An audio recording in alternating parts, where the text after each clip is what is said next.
మనం August month రాశి ఫలాల గురించి మాట్లాడుకుంటున్నాం.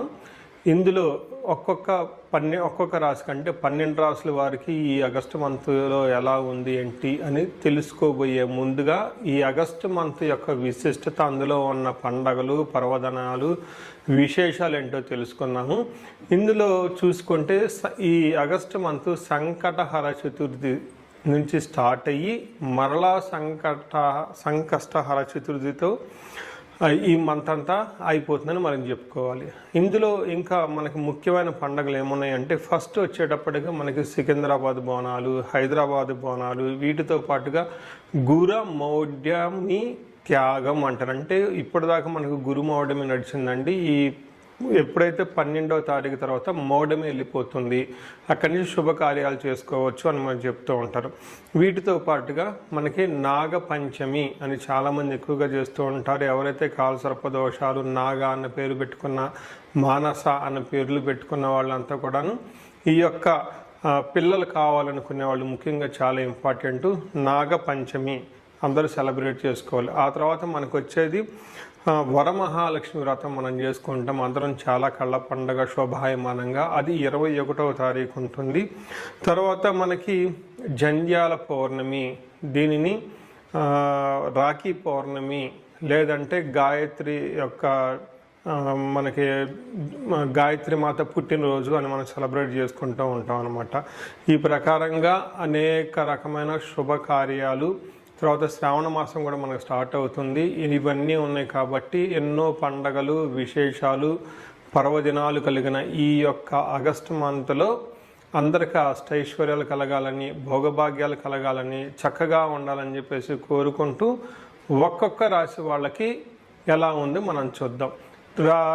ఇందులో మనకి జ్యోతిష శాస్త్రం ప్రకారం కనుక గమనించుకుంటే ఈ ఆగస్టు మంత్లో ఇందాక చెప్పుకున్న విశేషాలతో పాటుగా 4 గ్రహాలు కూడా మారుతూ ఉన్నాయండి. ఈ గ్రహాలు మారే గ్రహాలు చూసుకుంటే ఫస్ట్ శుక్రుడు ఆగస్టు 1నే మారుతూ ఉన్నారు. సెకండ్న కుజుడు మారుతూ ఉన్నాడు. బుధుడు 5వ తారీఖు మారుతూ ఉన్నారు. సూర్యుడు వచ్చేటప్పటికి 17వ తారీఖు మారుతూ ఉన్నారన్నమాట. ఇలా 4 గ్రహాలు ఈ ఆగస్టు మాసంలో మారటంతో 12 రాశుల వారికి ఎలా ఉంది ఏంటి అనేది మనం చూద్దాం. మకర రాశి వారికి ఆగస్టు మంత్ ఫలితాలు చూసుకుంటే దాదాపు చాలా వరకు పాజిటివ్గా ఉంటే ఒక 75% 80% బాగుందని మనం చెప్పుకోవాలి. ముఖ్యంగా వీళ్ళకి 2 పెద్ద గ్రహాలు, అవి శని, గురు అనుకూలంగా ఉన్నవి. రెండవది ఇప్పుడు మారిన గ్రహాలు కూడా వీళ్ళకి చాలా వరకు అనుకూలంగా ఉంది. ఒక సూర్యుడు ఇబ్బంది పెట్టే పరిస్థితిలో ఉన్నారు తప్పక మిగతా గ్రహాలన్నీ చాలా జెంట్లుగా, సౌమ్యంగా, వీళ్ళకి పెద్ద ఇబ్బంది పెట్టే విధంగా లేవని గమనించాలి. ఇందులో డీటెయిల్స్ తెలుసుకునే ముందు మనం ఇందులో నక్షత్రాలు చూసుకుంటే ఉత్తరాషాఢ 4వ పాదం, ఉత్తరాషాఢ 2, 3, 4 పాదాలు, శ్రవణం 1, 2, 3, 4 పాదాలు, ధనిష్ట 1, 2 పాదాలంతా మకర రాశిలో ఉంటారు. పేరు బలం బట్టి మనం చూసుకుంటే వాళ్ళకి బో, జా, జీ, జూ, జే, జో, ఖా, గా, గి అన్న అక్షరాలు కూడాను ఈ మకర రాశిలో ఉంటారని గమనించాలి. ఇందులో మనకి లఘు గోచారం, సూక్ష్మ గోచారం ప్రకారం చూస్తే ఒక 4-5 ఇంగ్లీషు, ఒక సాంస్క్రిట్ వర్డ్స్లో మన టోటల్ మంత్ అంతా ఎలా ఉందో చూసుకోవచ్చు. అందులో సూర్యుడు వల్ల వీళ్ళకి పీడ అంటే శారీరకంగా కొంచెం బాధలు ఉంటాయని గమనించుకోవాలి.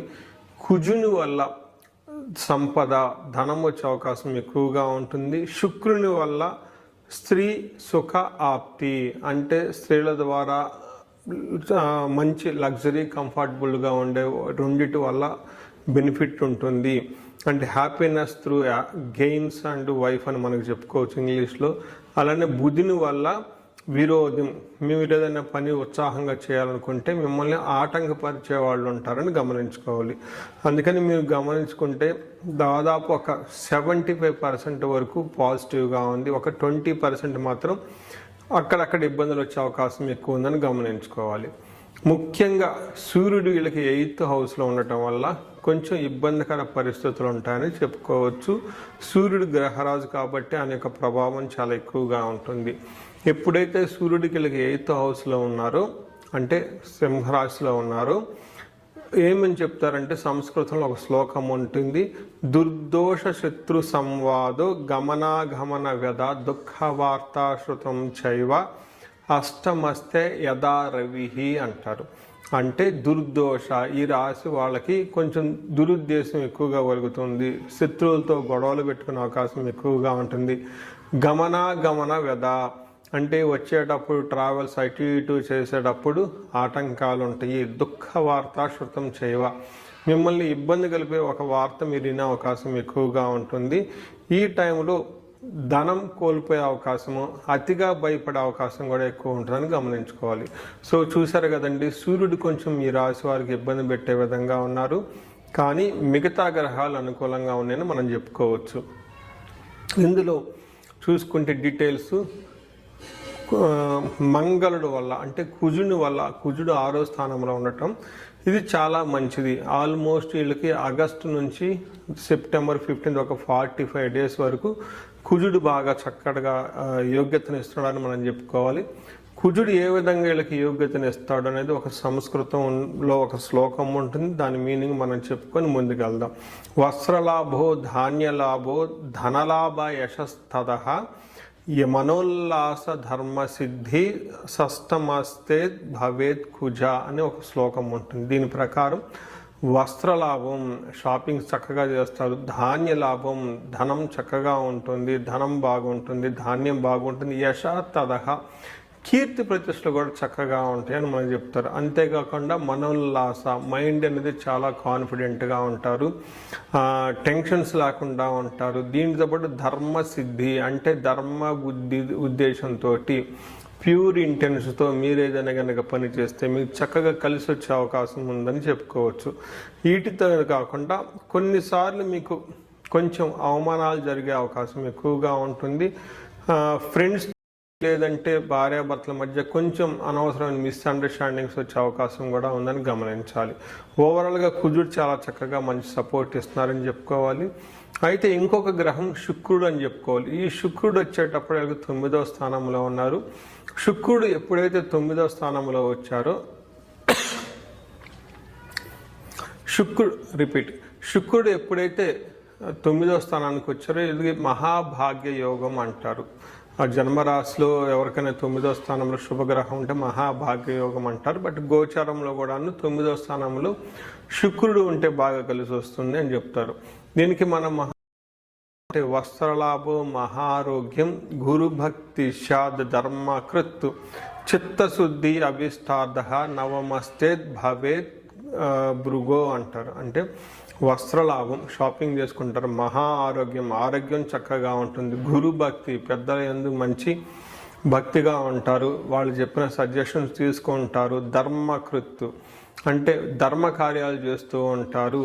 తర్వాత చిత్తశుద్ధి, అభిష్టార్థ మైండ్ ఇంట్యూషన్ చాలా ప్యూర్గా ఉండి అనుకున్న పనులు, ఇంత ముందుకు మీకు ఎప్పుడన్నా పెండింగ్లో పనులున్నా, దీర్ఘకాలికంగా మీరు ఏదైనా పనులు మీరు చేయకుండా ఆపినా కానీ ఈ టైంలో మీకు ఇష్టమైన పనులు కనుక ఈ టైంలో స్టార్ట్ చేస్తే మంచి సక్సెస్ వస్తుందని తెలుసుకోవాలి. అంతేకాకుండా ఈ టైంలో లవ్, రొమాన్స్ ఇట్లాంటి ప్లేజర్ ట్రిప్స్ చేసినా కానివ్వండి చక్కగా కలిసి వచ్చే అవకాశం ఉంటుంది. ఎవరైతే ఈ రాసుల్లో ప్రేమికులు కానీ లేదంటే ఫ్రెండ్షిప్లో ఇలాంటి వాళ్ళు ఉంటే ఇది నెక్స్ట్ లెవెల్కి వెళ్ళడానికి చాలా బెస్ట్ అనుకోవచ్చు. మ్యారేజ్కి సంబంధించిన ప్రపోజల్ చేయటానికి కూడా ఇది మంచి టైం అని మీరు అనుకోవాలి.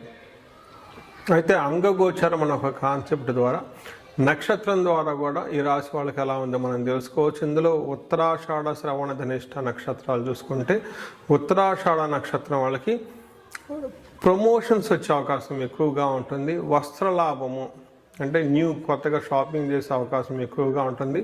ఫైనాన్షియల్గా బాగా ఇబ్బంది పడే టైం కనిపిస్తుంది. శ్రవణం నక్షత్రం వాళ్ళకి అగైన్ జయప్రదంగా ఉంటుంది. రాజ్య లాభము, వస్త్ర లాభము, చక్కగా మీకు ప్రమోషన్స్ వచ్చే అవకాశం ఉంటుంది. కొత్త కొత్త ఆఫర్లు వచ్చే అవకాశం, కొత్త కొత్త ప్రాజెక్ట్స్ వచ్చే అవకాశం ఎక్కువగా ఉంటుంది.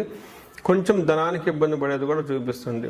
ధనిష్ట నక్షత్రం వాళ్ళకి జయప్రదంగా ఉంటుంది, లాభప్రదంగా ఉంటుంది, వస్త్రలాభం ఉంటుంది, ఫైనాన్షియల్గా ఇబ్బంది పడే అవకాశం ఎక్కువగా ఉంటుంది. సో చూశారు కదండి, మకర రాశి వారికి నేను ప్రతి చోట కూడా చెప్తూ ఉంటాను, ప్రతి వీడియోలో కూడాను బాగున్న రాశుల్లో మకర రాశి ఒకటి.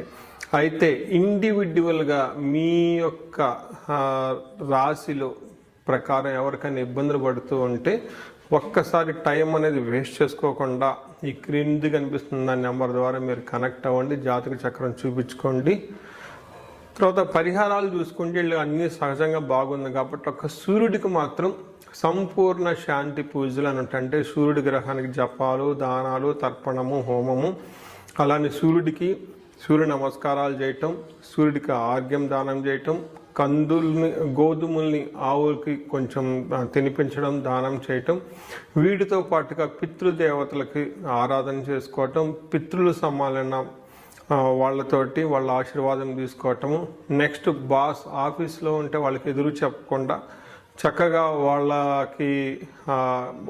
మైండ్ని గ్రహించి తదనుగుణంగా చక్కగా ప్లానెడ్గా వర్క్ చేసుకుంటే అంత బాగుంటుందని గమనించుకోవాలి. ఈ రాశి వారికి అష్టైశ్వర్యాలు కలగాలని, భోగభాగ్యాలు కలగాలని చెప్పేసి కోరుకుంటున్నాను. సో చూశారు కదండి ఈ రాశి వాళ్ళు ఇప్పటివరకు ఎలా ఉందో గమనించారు. అయితే ఇప్పటిదాకా నేను చెప్పుకున్న దాన్ని గోచార ఫలితాలు అంటారు. ఇది మీకు ఒక 30 to 35, 40% మాత్రమే అప్లై అవుతుంది. ఇండివిడ్యువల్గా మీ యొక్క జాతకాన్ని చూపించుకుంటే దాంట్లో మిగతా 50-60% మనకి ఎలా ఉంటుందో తెలుస్తుంది. టోటల్గా మీ యొక్క ఇండివిడ్యువల్ జాతకాన్ని చూడటం ప్లస్ ఇది రెండు కలుపుకుంటే కరెక్ట్గా యాక్యురేట్గా ప్రిడిక్షన్ వస్తుంది. సో ఎవరికైనా గనక మీకు ఏదైనా గనక ఇప్పటిదాకా చెప్పుకున్న దానికి మనకి డిఫరెంట్గా ఉంది, ప్రాబ్లంగా ఉంది, ఇబ్బందులు పడుతున్నామని అనుకుంటే ఒక్కసారి ఇండివిడ్యువల్గా జాతకం చూపించుకోండి. ఈ జనరల్గా నేను ఒక రీసెర్చ్ చేస్తున్నాను. 40 years ±5 అంటే ఎవరికైనా 35 to 45 ఈ ఏజ్ బ్రాకెట్లో ఉండి మీకు సక్సెస్ఫుల్గా ట్రాక్ రికార్డు ఉంది లైఫ్లో, అంటే బాగా చక్కగా చదువుకున్నారు, చక్కగా మేనేజర్ లెవెల్ ఒక పొజిషన్లో ఉన్నారు, ఈ వయసులో అగైన్ అరౌండ్ 40, 45, 50 ఇలా ఈ ఏజ్లో కనుక ఉండి మీకు సడన్గా లైఫ్లో గ్యాప్ వచ్చిందంటే, అంటే ఒకవేళ జాబు పైన అన్ఎక్స్పెక్టెడ్గా, లేదంటే బిజినెస్లో విపరీతమైన లాసులు వచ్చినా, లేదంటే వేరే కారణాల వల్ల లైఫ్లో మీరు ఆగిపోయినట్లు కనుక ఫీలింగ్ వస్తే ఇండివిడ్యువల్గా మీ జాతకం చూపించుకోవడం చాలా ఇంపార్టెంట్. ఈ వయసులో జనరల్గా శాపాలు అని ఉంటాయి. మాతృశాపం, పితృశాపం, గురుశాపం, సర్పశాపం, ఇలా ఏమైనా శాపాలు యాక్టివేట్ అయి ఉన్నాయా అవేంటో తెలుసుకొని వాటికి సంబంధించిన పరిహారాలు చేసుకోవాలి. అంతేకాకుండా మీకు ఇండివిడ్యువల్గా నడుస్తున్న దశాభుక్తి అని ఉంటుంది. ఈ దశాభుక్తి యొక్క గ్రహాలు, అవి గ్రహ దోషాలు ఏమైనా ఉన్నాయో తెలుసుకోవటం కూడా చాలా ఇంపార్టెంట్. సో ఈ ఏజ్ బ్రాకెట్లో ఎవరైతే ఉన్నారో 40 ±5 years కెరియర్లో స్లో అనుకున్న వాళ్ళు ఇండివిడ్యువల్ జాతకం చూపించుకొని ఇలా టోటల్ హారోస్కోప్ని స్కాన్ చేయించుకొని అందులో శాపాలు ఏమైనా ఉన్నాయా, గ్రహ దోషాలు ఏమైనా ఉన్నాయా, అవి సంబంధించిన బ్లాకేజెస్ ఉంటే అవి పరిహారాలు చేసుకోవటం వల్ల తొలగించుకుంటే లైఫ్ అనేది చాలా స్మూత్గా ముందుకెళ్తుందని మీరు తెలుసుకోవాలి. సో ఇంకా కొంతమందికి ఏమైనా కనుక సమస్యలు ఉంటే సమస్యకు సంబంధించి కూడా పరిష్కారాలు మనం చూసుకోవచ్చు. ఎవరికైతే ధనానికి బాగా ఇబ్బంది పడిపోతున్నారో స్వర్ణలక్ష్మి విశేష హోమం చేయించుకోవటం, కుబేర పాశుపతం చేయించుకోవటం చాలా ఇంపార్టెంట్. ఎవరికైతే భార్యాభర్తల మధ్య అన్యోన్యత తక్కువగా ఉండి ఇబ్బంది పడుతున్నారో అన్యోన్య దాంపత్య పాశుపత అభిషేకం, ఫ్యామిలీలో సరైన అట్మాస్ఫియర్ లేదు, అంతా గొడవలుగా ఉంది, శత్రు బాధలు ఉన్నారంటే చండీ హోమం, చండీ పారాయణం చేయించుకోవటం, ఎవరికైతే హెల్త్ సరిగ్గా ఉండదు అనుకున్నారో ఆయుష్ సూక్తము, ఆయుష్ హోమం, మృత్యుంజయ హోమం చేయించుకోవటం, ఇలా ఎలాంటి మీకు ఇండివిడ్యువల్గా ఏదైనా కనుక సమస్యలున్నా, రకరకాల సమస్యలు ఉంటే ఆ యొక్క సమస్య నుంచి బయటపడడానికి ఒక్కసారి జాతకం చక్రం చూపించుకొని దానికి కారణం ఏంటో తెలుసుకొని తగు పరిహారాలు చేసుకుంటే ఈ సమస్యల నుంచి చక్కగా బయటపడే అవకాశం ఎంతో ఉంటుంది. సో ఈ రాశి వారికి అష్టైశ్వర్యాలు కలగాలని, భోగభాగ్యాలు కలగాలని, అందరూ చక్కగా ఉండాలని చెప్పేసి కోరుకుంటున్నాను. నమస్కారం.